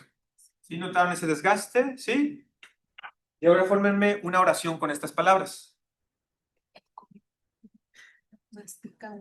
El coyote mastica unas. Es más rápido este. Sí, total, esto fue así. Tenemos una plantilla para colocar las palabras en su lugar. Y ojo, en español esto pudo haber tenido otras combinaciones, ¿no? Español le encanta hacer, o sea, Góngora tiene unos versos que donde voltea todos los constituyentes de la oración y los hace como quiere, ¿no? Aquí nosotros podemos decir unas tunas mastica el coyote unas tunas mastica, y todo. Pudimos haber combinado los constituyentes, pero ustedes decidieron uno. De todas las posibles plantillas, se fueron por una. Y esa estructura, no me voy a meter en árboles sintácticos, eso lo podemos ver en otra sesión, pero en las lenguas del mundo esa plantilla se encuentra, ¿no? Entonces, por ejemplo, japonés tiende a poner el verbo hasta el final. Pai Pai también tiende a poner el verbo hasta el final. Nosotros preferimos que esté en medio, ¿no? Hay otras lenguas que prefieren tener el verbo al inicio, como el árabe clásico. Y otras lenguas, debo de decir, este orden es más raro, pero eso no significa que no existan las lenguas del mundo. Se han encontrado, aunque muy pocas lenguas. Algunas con el verbo al inicio, sí, pero otras que tienen el verbo en medio, pero el objeto al inicio. Como lo diríamos con el coyote, sería unas tunas comen el coyote, ¿no? Y otras lenguas, lo que tienen sería unas tunas, el coyote come, ¿no? En español podemos decir que todos esos cambios tienen un efecto retórico, o sea, quiero hacer algo de poesía cuando hago ese tipo de cosas, ¿no? Pero en estas lenguas ese es su orden preferente. Que si yo hubiera hecho este ejercicio con alguna vez de estas lenguas, ellos hubieran operado directamente a acomodarlo de esa manera, ¿no? Semántica léxica de la oración. Siguiente nivel. Y este yo creo que es el más fácil de divulgar, pero también el más fácil de caer en espejismos. ¿Qué es lo que nos dice esto? Pues que hay un inventario léxico en las lenguas del mundo. Y la falsa creencia de que existen equivalencias directas, ¿no? De que hay una palabra en la lengua A que va a tener una equivalencia directa en la lengua B, y si eso no es así, entonces no existe la palabra, ¿no? Entonces, si no existe la palabra computadora en mi lengua, no voy a poder hablar de las computadoras. Pues no, tenemos muchas estrategias en las lenguas para poder hablar de cosas que no tenemos palabras. Eso es un prejuicio que ha impregnado mucho a la disciplina. Por ejemplo, el hecho de que yo no tengo una palabra para nombrar el camino de luz que deja la luna en el mar, no significa que no lo vea, no significa que no lo aprecie, no significa que como hispanohablante no pueda escribir poesía sobre eso, cuentos sobre eso, ¿no? En sueco, por ejemplo, es mangata. Es una palabra, una unidad léxica que nombra ese fenómeno en particular. Este otro tal vez lo compartimos nosotros, que es tener libros y no poder leerlos. Tengo muchos, ya no tengo tiempo. Pero tsundoku en japonés, ¿no? El hecho de no tener la palabra no significa que no pueda entender el significado de tener muchos libros y no poder leerlos, ¿no? Y Kilik, en Tagalog, y la razón por la cual puse esta imagen es, ¿alguien ha leído El Principito? ¿Sí? Hay una parte en donde con el zorro le dice, yo me voy a poner muy emocionado. Si tú me dices que vienes a las 3, yo voy a empezar a emocionarme mucho a las 2:30. ¿Se acuerdan de esa parte? Más o menos. Venlo de nuevo, está muy bonito. Así se lo esa emoción que nos da cuando vamos a ir con alguien y que empieza a contar, es que ya me voy a ver, pareja, amigo, ¿no? Compa, fiesta, lo que sea. Esa emoción que tenemos en Tagalog es Kilik. El hecho de que en español no tenga una palabra significa que no puedo comprender eso, que no soy empático, que no pueda yo describir el significado. Entonces, podrán imaginarse, esto ha dado raíz a un montón de discusiones. Por ahí hay algo que se llama hipótesis Sapir-Whorf, en donde si no tenemos la palabra no podemos ver la cosa en la realidad. Entonces había un planteamiento ahí medio extraño en donde, como en las lenguas indígenas no hay palabras para barcos como los españoles, ellos no podían ver eso, no veían nubes, veían, ¿no?, con otras cosas. Entonces es como si yo de chico hubiera visto una computadora. O sea, claro que primero no le iba a entender del todo, pero eso no significa, no me imposibilita a ver el objeto. O que yo vea una palabra nueva en alguna novela que hables, que me describa sobre emociones y yo diga, bueno, en este momento no entiendo del todo la palabra, pero la voy a ir construyendo, ¿no? Conforme voy leyendo. Entonces, un campo, por cierto, un campo relacionado a la psicolingüística, les recomiendo. Esta es una película que le hago publicidad de lo que hace un lingüista, ¿no? Por ejemplo, mucho del método que van a ver ahí es lo que hacemos en lingüística, solamente que aquí lo hace con extraterrestres, ¿no? Y sí me han llegado muchos con estos planteamientos en donde me preguntan, don lingüista, necesito saber, ¿el lenguaje moldea nuestro pensamiento? La respuesta corta, sí, con un depende. La respuesta larga, no, con un pero, ¿no? O sea, es como... Yo la mejor forma que tengo para describirlo es que la lengua es un shortcut. Entonces, no significa que no tengas otras rutas, pero si una lengua tiene algunas estrategias, algunas palabras, un vocabulario, se te va a hacer más sencillo llegar a ciertas cosas, pero eso no imposibilita, ¿no? Voy a brincar este nomás y me voy a ir solo este nivel en particular, nomás me voy a llegar a pragmática. Lo que hacemos es que nos concentramos a estudiar cómo el contexto nos da información para interpretar algo que no necesariamente está en la lengua. Y ahí ya es las fronteras de la lingüística, ¿no? Es como, bueno, si no está en la lengua, entonces ¿cómo lo estamos estudiando, no? Hacemos cosas con el idioma, hacemos cosas cuando enunciamos. Entonces, por ejemplo, ¿me ayuda a leer la primera oración? I can't find the cookies I left here. ¿Puedes contestar? Well, Alex just left. Ahora signifiquenlo. Explícita. ¿Eh? Se los comió. Ok, no, pero me refiero a... Oh, Sí, por ejemplo. A ver, ¿me puedes decir la primera? I can't find the cookies I left here. Well, Alex just left. ¿Qué significa eso? Lo que dijiste hace un momento. Se comió Alex, ¿no? Esto rompe un principio pragmático que es, yo no te pregunté si Alex estaba aquí o no estaba aquí, ¿no? ¿Por qué me estás diciendo esto? Entonces, cuando se rompe ese principio, entonces yo escucho eso y digo, ok, lo que me estás queriendo decir es esto otro. Es decir, sin decir. Otro efecto. Esto es más. Sí. Es como, nomás entiendo la semántica de lo que me estás diciendo, no entiendo la pragmática. Entonces, can you hand me the salt? Yes.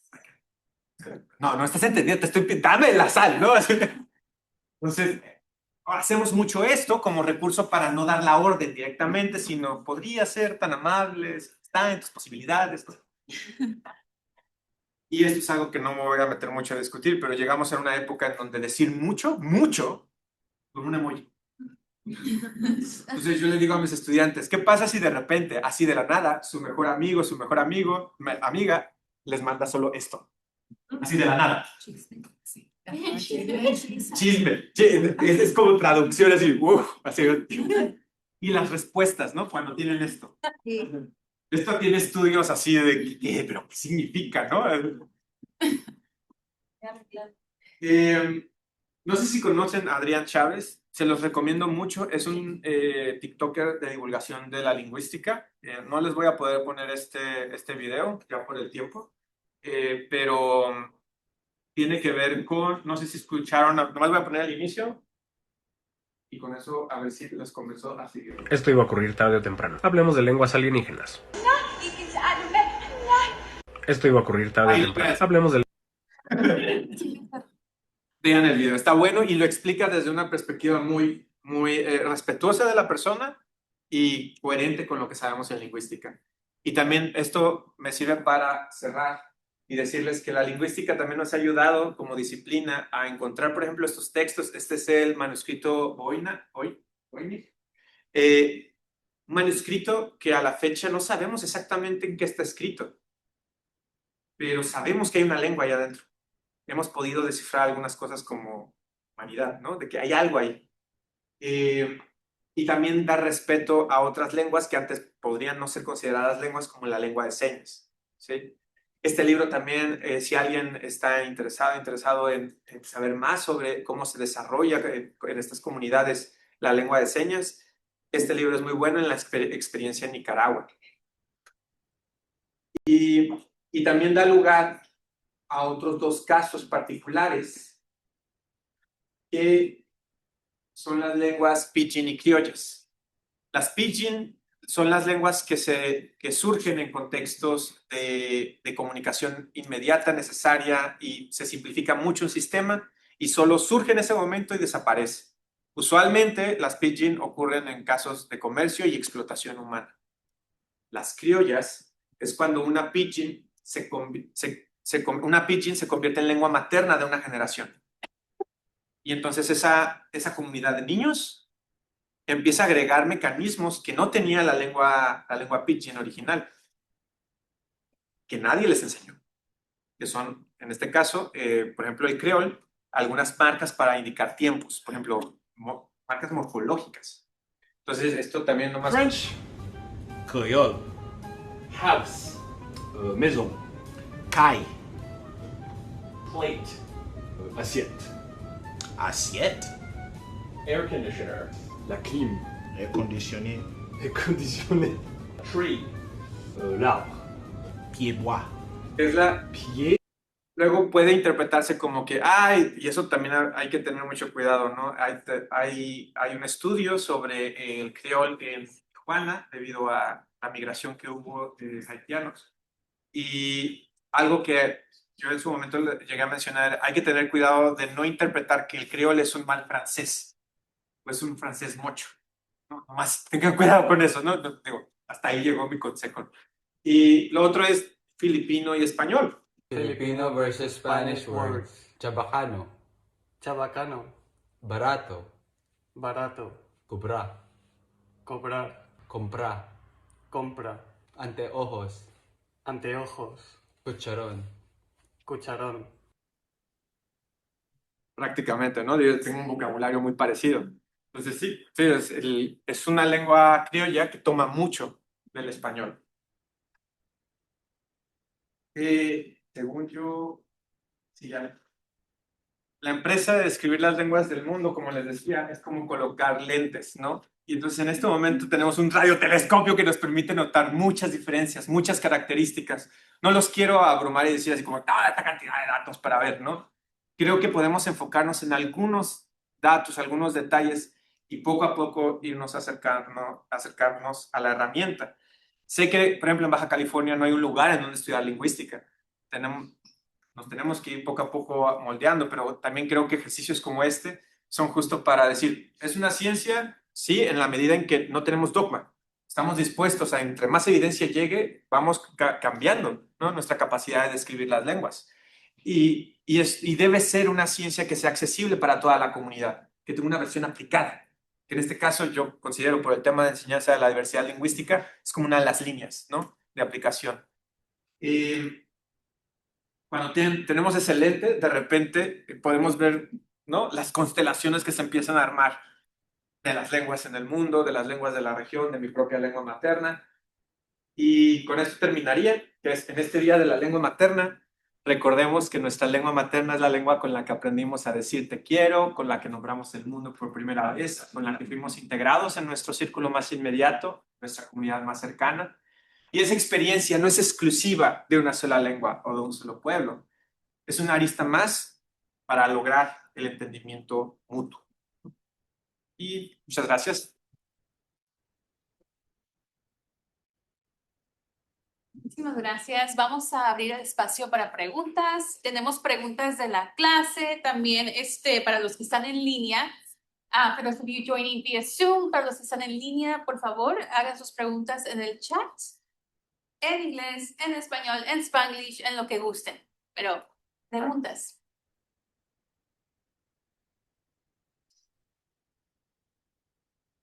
Tenemos una en el chat y creo que es para nomás repasar.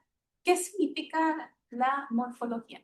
Ok, es el estudio de la creación de palabras y tiene que ver con, en este caso, con los morfemas, ¿no? Las unidades mínimas de significado.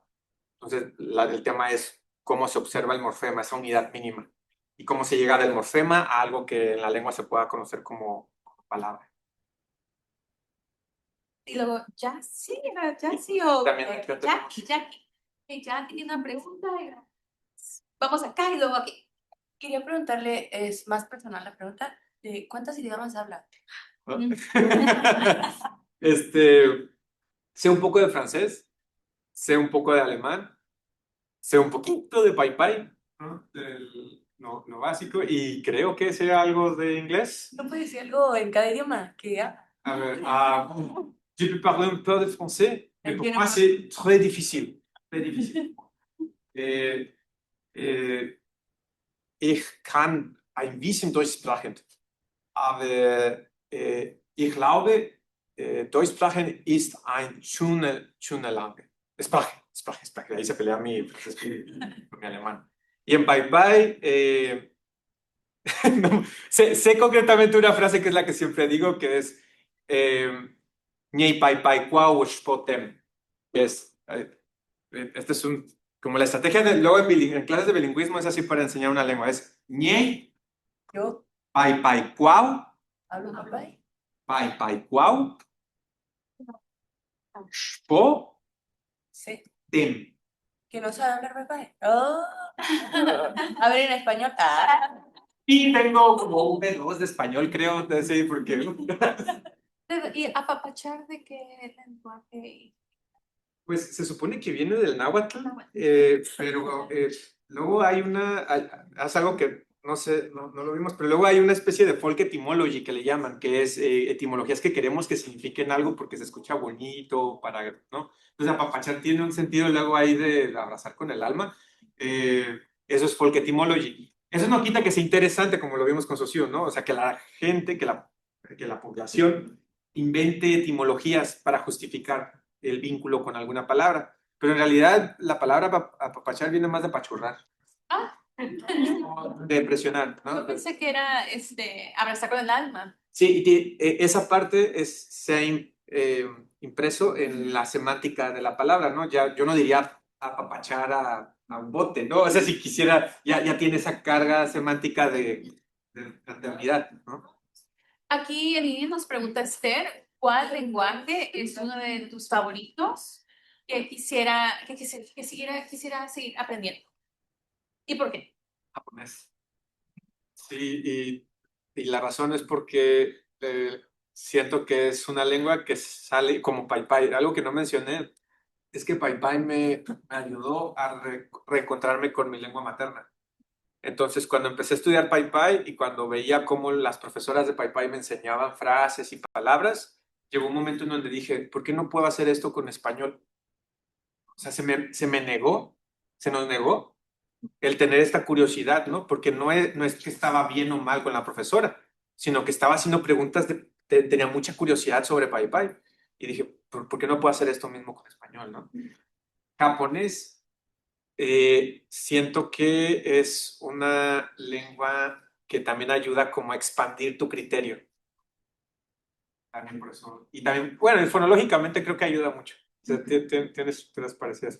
Tenía una... Era la misma pregunta que me Ah. Fíjate, para mí, quechua, mi tatarabuela hablaba quechua, pero ahí el racismo y también el racismo internalized, internalized racism, nunca lo pasó, ¿no? A las generaciones futuras en su nieta. Seguimos las preguntas, o más preguntas de la clase, de nuestras invitadas especiales. Acá. Ah, ok, sí. Casi como estaba mencionando ella, mi abuela o mis abuelos son de Oaxaca y mire que tenía el zapoteco. Como para aprender o para, pues sí, aprender más esos idiomas o hasta aprender el idioma, ¿cómo podía hacer eso o aprender a hacer eso? O empezar. Para empezar, te puedo decir que de Zapoteco tenemos más recursos en línea, que sería solamente que tuvieras a alguien que que pudiera funcionar como mentor para guiarte en qué materiales, de qué variante, porque Zapoteco, el nombre sucede con Zapoteco, con Náhuatl y con Mixteco, por lo menos hasta donde sí tengo como evidencia, que son lenguas, son nombres para nombrar muchas variantes internas. Entonces, sería cuestión de identificar cuál variante de zapoteco te interesaría aprender o si te interesaría aprender la variante de zapoteco con la mayor cantidad de documentos. Lo que sí te puedo decir así de buenas a primeras, y eso sería interesante como vinculación, es que en Baja California está la Universidad Intercultural y en San Quintín. Y hay un grupo que está trabajando, que está interesado en desarrollar material didáctico para la enseñanza del zapoteco. Solamente tendría la duda de cuál es la variante que están manejando. Entonces, un vínculo que se puede trabajar es si hay alguien interesado y justamente como apelando a esta herencia, que pueda acercarse a alguien de la intercultural y que pueda recibir orientación, ¿no? Y los vínculos los tenemos, ¿no? Entonces, recientemente hay una estudiante de doctorado que está trabajando en enseñanza del Mixteco Bajo. Entonces, estamos trabajando un tema, por ejemplo, ahí. Si adelante, podrías mandarnos. La doctora Porfiria también forma parte del grupo, de hecho, sí nos conocemos. Pues también nos puedes mandar un mensaje. Y aquí también tenemos más preguntas en línea. ¿En qué otros lugares hacen presentaciones? ¿Y en dónde podemos ver su research que ha hecho? Me interesó mucho el tema y cómo lo presenta. ¿Dónde podemos encontrar su investigación? Ahorita creo que el medio de comunicación más académico que tengo es Facebook. Por fin ya no me dejará mentir, he estado tratando de construir un sitio que ahorita tentativamente le he puesto Laboratorio de Diversidad Lingüística, en donde coloquemos todo lo que se va desarrollando, ¿no? Y enlaces para compartir y recursos. Entonces, en cuanto esté el Laboratorio de Diversidad Lingüística, lo voy a compartir por mi Facebook. A mi Facebook pueden llegar pueden buscarme por mi nombre y mi usuario es Bon Sankt. Sí. Ahí está los markers. Lo voy a anotar de este lado. Es. A ver, sí que. Yo quiero estudiar lingüística. Sí. Recomendar una lectura basada en su trabajo para esta presentación. Es Otras lenguas y otras literaturas. Un libro también recién salidito del horno. Si lo ponen así en Google, Otras lenguas y otras literaturas, y mi nombre, Manuel Sánchez. Así no sale, no salen perritos. Él dice el laboratorio. Es que ahorita todos. No, se veía en mi Facebook. Salen con tu nombre. Se ponen Manuel Alejandro Sánchez Fernández. Dale. Solo Manuel Sánchez. Gracias. Sí. Entonces, ahí voy a publicar. No, yo creo que no debería de pasar de este mes ya para publicar el laboratorio. Y ahí vienen los recursos. El libro es gratuito para descarga, Otras lenguas y otras literaturas, y está pensado para apoyar a docentes en contextos de diversidad lingüística. Y aprovechando públicamente, esta actividad de la Lotería PayPay es una actividad que realizamos ahí en la Facultad de Pedagogía, que al principio inició como un trabajo colaborativo con la profesora Eloísa González, que es hablante de PayPay, y después se convirtió orgánicamente en un trabajo para divulgar la diversidad lingüística, porque, por ejemplo, en una escuela, ¿no? En una secundaria, jugábamos la lotería, la comunidad a veces no sabía ni siquiera que había hablantes de PayPay en Baja California, y al mismo tiempo, en ese momento, por ejemplo, en el caso de aquí, creo que también es algo, esto es evidencia viva de eso, es que en aquel entonces, por ejemplo, una estudiante dijo, yo hablo mixteco, y hasta las profesoras se quedaron como, ¿qué? ¿No? Entonces, el hecho de generar recursos que fomenten vamos a hablar de lenguas, ¿no? O sea, y apreciarlas como si fueran más un bien artístico, estético, o sea, en cuanto a belleza, más que de si es útil o no útil, ¿no? Entonces, también esto es lo que dio la Lotería PayPay, y creo que ha sido muy buena embajadora la lengua. Entonces, algo que tenemos esto fue un esfuerzo de publicación por parte de la Facultad de Pedagogía y el Instituto de Investigaciones Culturales del Museo de la UABC, y quiero regalar una. Pues para que puedan explorarla. Todavía me hace falta generar, porque usualmente la lotería la jugamos, la pueden abrir, está en su bolsita de celofán, pero por favor abran así. Ahorita la estrategia pues la implementamos, pues yo canto la lotería, cuando está la profesora ella canta la lotería, ¿no? Entonces todavía necesitamos ese acompañamiento, pero cuando termine de construir el sitio de laboratorio, mi intención es tener una versión interna que permite escuchar.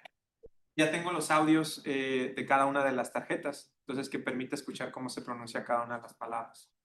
Pues sí, ahí vamos, y es como esfuerzo y pues.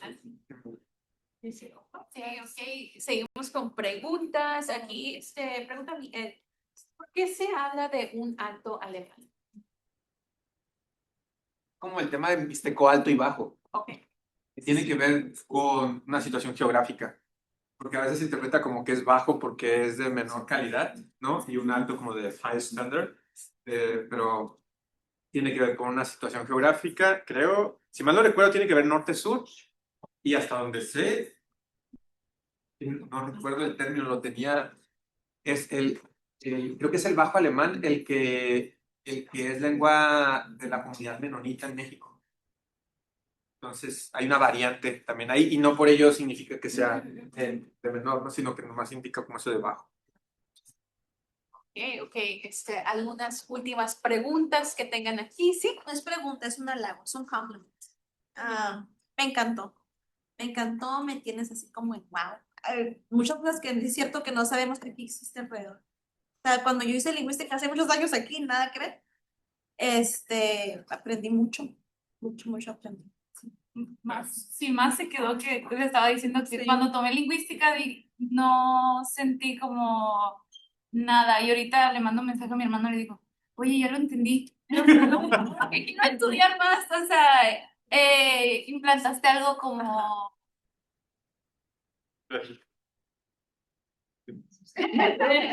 Agregando lo que están diciendo, dejas como, quiero más, saber más. Sí, gracias.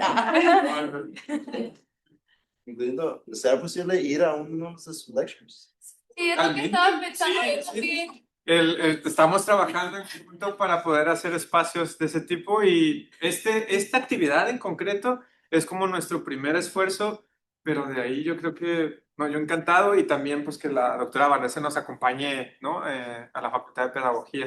Pero sí, muchas gracias, me da mucho gusto que sí tenga ese eco. Me encantó. Sí. Y ya llegamos al final. Para cerrar, una pregunta en línea, última pregunta, y luego yo sí voy a hacer una pregunta de cierre. Y recordar, sí, una fotito para el recuerdo, ¿no? Una foto de recuerdo. Sí, ok. La foto de recuerdo ahí, vamos a ver cómo le hacemos, pero la vamos a hacer. Bueno, en línea, la última pregunta en línea que vamos a hacer es, ¿cuál es la diferencia entre idioma y lengua? Qué buena, sí. Por ejemplo, desde Ferdinand, ¿no? Desde Saussure, la diferencia era lenguaje, lengua y habla. Y lo que decía era que el lenguaje apela a la capacidad lingüística de todo ser humano, independientemente de las circunstancias. Lengua es el equivalente de idioma, es decir, la manifestación concreta de esa capacidad lingüística. Entonces, por eso hablamos, usualmente se corrige, ¿no? Cuando en español se dice lenguaje de señas, se dice es lengua de señas, ¿no? Como apelando a que es el sistema lingüístico de la lengua de señas, ¿no? Y luego tenemos las hablas, que ya después se reconocerían como las variantes dialectales, ¿no? Las ejecuciones de una lengua o un idioma en particular. Entonces, por lo menos desde Ferdinand, lengua y habla son sinónimos y se refieren a español, alemán, francés como esta figura histórica, ¿no? Como este sistema lingüístico histórico. Bueno, yo sé que tenemos muchas más preguntas, pero nuestros invitados ya tienen que regresar a casa. Y así, la pregunta para el cierre, antes de la foto de recuerdo, que vayan pensando si quieren salir de la foto de recuerdo, not required, but recommended. La pregunta para cerrar es, en el tema de la preservación de las lenguas como derecho humano, y específicamente cómo esto viene desde el frente, from the trenches. ¿Qué rol tienen nuestros educadores, educadoras, educadores futuros, ¿no? en este tema del derecho humano y lo que significa el lenguaje para eso? Sí, hay varias maneras de acercarse a este problema, ¿eh? El que estoy viendo en donde resuena nuestro actuar, especialmente cuando no somos hablantes de una lengua indígena, porque usualmente el tema de la preservación de las lenguas se orienta hacia allá, existen como 3 líneas que favorecen la revitalización de una lengua.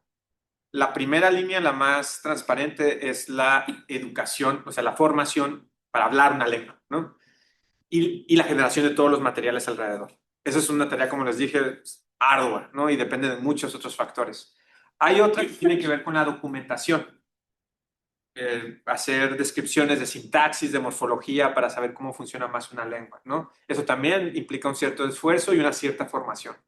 Y luego existe otra vertiente, que es la gestión del prestigio lingüístico. Es ahí en donde siento que nuestro impacto es contundente. No necesitamos ser hablantes para reconocer que existe esa diversidad, para reconocer que tiene un impacto y una consecuencia en discriminación, en xenofobia, ¿no? Y en recordar a nuestras siguientes generaciones que por ahí no, ¿no? O sea, no es el tema de discriminar por ahí, no es el tema de discriminar por ningún lado, pero ese en particular debería de ser ya visto como, no. ¿Cuáles estrategias tenemos entonces para educar en un grupo? Que digamos, un grupo, me voy a ir súper alejado, ¿no? Vamos a decir que tenemos un grupo de ingenieros, de ingenieras, de físicas, ¿no? En ese grupo también tenemos un impacto en ese lado. Son esos pequeños comentarios, ¿no? Lo que les comentaba como docentes, esa pequeña parte de nosotros que se queda ahí, que tiene que ver con el ethos, ¿no? Con nuestras creencias de lo bueno y lo malo se van a quedar ahí, ¿no? Entonces, esos son los espacios en donde podemos influir en cuáles son las percepciones de las lenguas minoritarias, subrepresentadas y de la lengua materna.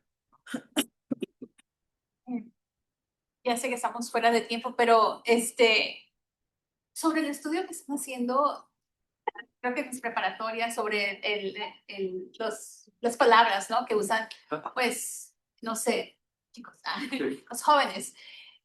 ¿Puedes platicarnos un poquitito de ese proyecto? Y no sé, me gustaría plantear la semilla, quizás algo que podamos hacer, no sé, en algún futuro, pero no más.